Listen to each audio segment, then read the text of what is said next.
Coming up on the 49ers Report, we have injury updates on Deebo Samuel and Fred Warner and the latest on the Jimmy Garoppolo trade rumors. But first, Niners are rolling right now, 6-5 on the season after a gritty and impressive win against the Minnesota Vikings. They've also won 4 of 5 games going into Seattle week. So if you're pumped up about the Niners and how they're playing, hit that thumbs up icon, Niner gang, like the video, and let's get the show started.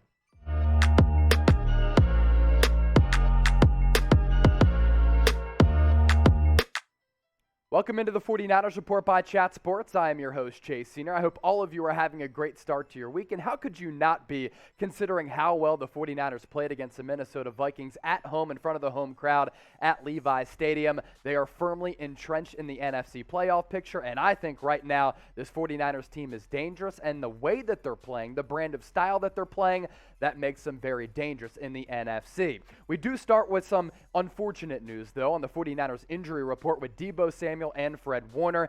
Deebo Samuel leaving that game early yesterday in that win against the Vikings with that groin injury. Fred Warner also was out of that game because of a hamstring injury. Kyle Shanahan just spoke moments ago with the media and did give us an update as to how both of those guys are doing, and it looks as though both could be out for at least 1 or 2 weeks. This tweet coming from Matt Barrows of The Athletic does a great job covering the team for them. Some goodish news from the 49ers. He said neither Deebo Samuel with his groin strain or Fred Warner with his hamstring strain expected to be out long. That is the good news, but both are expected to miss 1 to 2 weeks, Kyle Shanahan said. And it's a tricky part of the schedule for San Francisco. I know Seattle is down, but they've owned the 49ers in recent years. 49ers have to go on the road to Seattle next week. Then the following week, it's another road game against the rising Cincinnati Bengals and Joe Burrow. Kyle Shanahan saying what we all know about Deebo, and if this offense is without him, it's going to be a huge hit, as evidenced by the numbers we're about to break down. He's been a big part of our offense, Kyle Shanahan said, but I think we're at a spot right now where we can overcome that. Brandon Ayuk, a big reason for that. Wonderful game for him yesterday, 91 receiving yards. Also, Trey Sermon expected to go on IR with an ankle injury. That kind of rounds out the 49ers injury report. Dre Greenlaw did re-aggravate that groin injury. He is expected to be day-to-day. As for what Deebo did against the Vikings, he continues to be one of the best all-around football players in the NFL. He has flourished as a wide receiver, and this year he's flourished as an all-around weapon, especially as a running back. Love the creativity in which Kyle Shanahan has been able to display the last month of the season, and part of that is using Deebo as a back and just putting the football in the hands of one of the more elite playmakers in the National Football League. 6 totes yesterday, 66 yards, 2 touchdowns on the ground, and 11 yards per carry. That number is stupid. He's been running with really impressive explosiveness, and he's been able to hit those holes really quickly and hard, and his vision, very impressive as well. As for his receiving yards this year, 50 catches, more than 1,000 yards, 18 yards per catch, and he has 10 total touchdowns, 5 through the air and 5 on the ground. It goes to show you just how special Deebo Samuel has been this year. He is the first wide receiver in NFL history in the Super Bowl era to run for at least 6 touchdowns. He's also been putting up pretty historic numbers through the air as well. Across the league and within this organization, the illustrious franchise that the 49ers are, first 1,000-yard receiver for the Niners dating back to Anquan Bolden all the way back in 2014. So it's been a long while since the Niners have had a receiver this good. Deebo Samuel, one of the best in franchise history so far, one of the best in the NFL right now.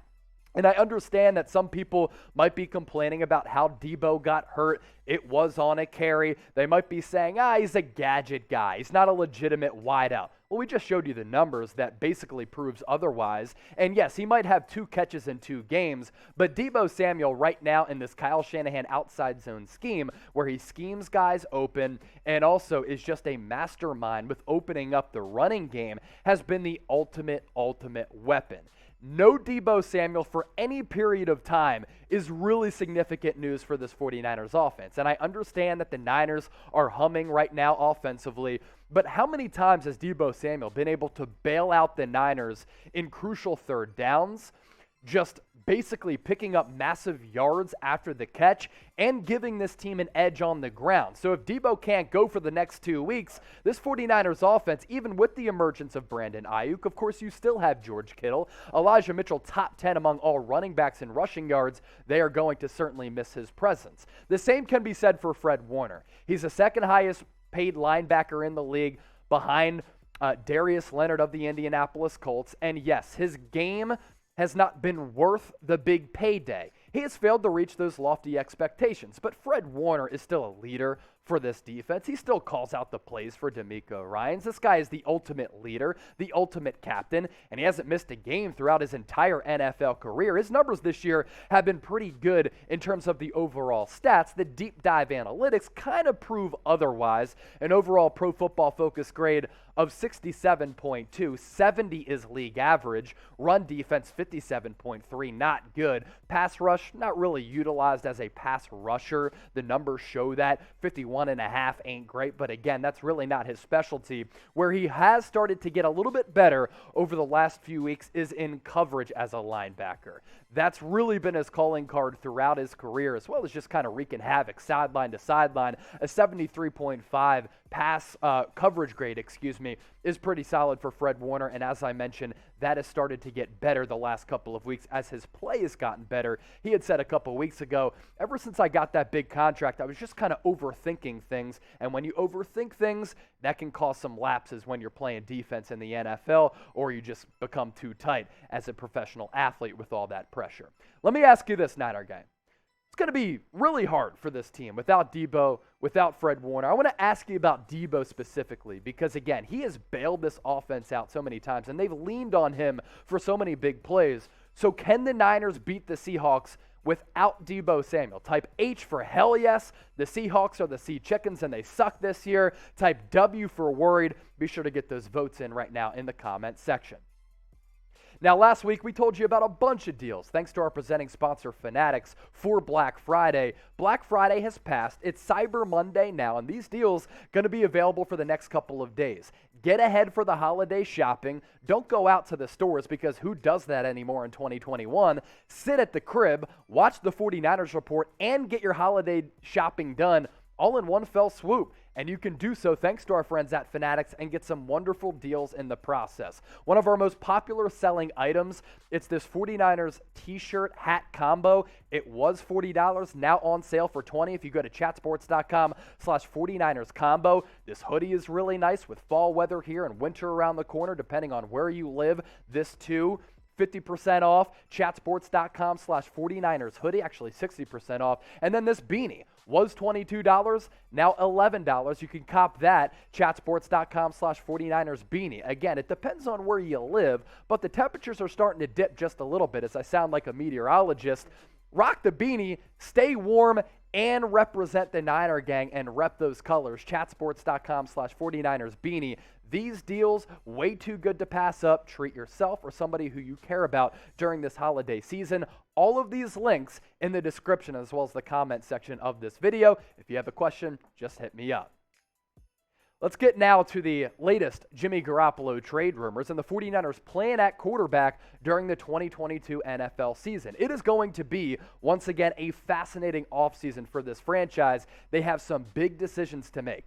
Pay Nick Bosa, pay Deebo Samuel, also trade Jimmy Garoppolo. According to Ian Rappaport of the NFL Network, that seems to be the plan for San Francisco moving forward, barring any deep postseason run and a Lombardi trophy coming back to the Bay Area. Let's all hope that's actually the case, because if that happens, yeah, I might black out here on the 49ers report during a watch party. As for what Rappaport had to say on NFL Network, absent of a Super Bowl run, which is still theoretically possible, this is the 49ers plan next season. Start Trey Lance, trade Jimmy Garoppolo. Not a surprise there. They've been pretty upfront about that. What Garoppolo is doing now is increasing his trade value. Rappaport said that prior to the 49ers win against the Vikings, and once again, Garoppolo played really well, able to overcome a very shaky start. Last 5 games, he's been one of the more proficient and efficient quarterbacks in the National Football League. He's completing little under 70% of his passes for more than 1,200 yards, 7 touchdowns, 2 picks, and a quarterback rating 108.7, one of the best marks in the NFL. I have made my opinion known about this for a while, but you never know who's tuning into the channel for the first time. And if you are, just hit that red subscribe button down below. We just surpassed 45,000 subscribers. If Trey Lance is ready to rock, all you got to do is play him. You exhausted all that draft capital to move up to number 3 to take him. I think he has a boatload of potential. His dual threat ability really bodes well with where the NFL game is going. And Kyle Shanahan, as a head coach, has never had a quarterback at his disposal who is truly an elite passing threat and a running threat. And I think that Trey Lance, if ready, those are the key words, if ready, could unlock a totally different dimension of this 49ers offense. There's also this. You know how just a few moments ago I had talked about Nick Bosa going into year 4, Deebo Samuel going into year 4 as well. Jimmy Garoppolo next year has a cap hit of $27 million. That's the final year of his contract. And if he's on the books for $27 million and you're paying him that, it might not allow you to give the bag to Nick Bosa, who has 11 sacks in 11 games coming off that ACL surgery, or pay and give the bag to Deebo Samuel, who's having one of the best all-around offensive campaigns in the history of this great franchise. There's also this. Because the Niners spent that draft capital to move up to take Trey Lance, they don't have a first-round pick. If a team comes calling for Jimmy Garoppolo and they are a quarterback desperate or quarterback needy team and they offer a first, second, or third round pick, I am taking that in a heartbeat if I'm John Lynch and Kyle Shanahan if Trey Lance is ready. The plan all along that I wanted the 49ers to take is that similar to the Patrick Mahomes and Alex Smith approach. Alex Smith played for Patrick Mahomes' rookie season because Mahomes wasn't ready. He was raw and needed fine-tuning coming out of Texas Tech. The same can be said for Trey Lance, who coming out of North Dakota State when drafted by San Francisco was 20 years old. And he only attempted a little more than 300 passes at the FCS level. So this guy has needed grooming, but if he has been groomed, been developed, and is ready for next year, and you can get a high premium draft asset back for Jimmy Garoppolo, it makes total sense as a business to get that back because that's how you rebuild and overall build your football operation. So, Niner Gang, before we dip out, let me ask you one more question. You want Jimmy Garoppolo to stay or go? Type S for stay, type G for go. Sound off right now in the comment section. And if you're new to us here on the 49ers Report, subscribe to the channel. Why? Free daily videos covering everything that happens with this franchise, including the latest news and rumors. We go live every Tuesday, 7 o'clock Eastern, 4 o'clock Pacific. Make sure you join us tomorrow. Our watch parties have become absolutely lit and must-watch television. Yesterday, we surpassed 45,000 subs. I took my shirt off, and you got to see this hot bod. So hit that red subscribe button down below or go to youtube.com/49ers TV. Faithful, I love you. Thanks for tuning in.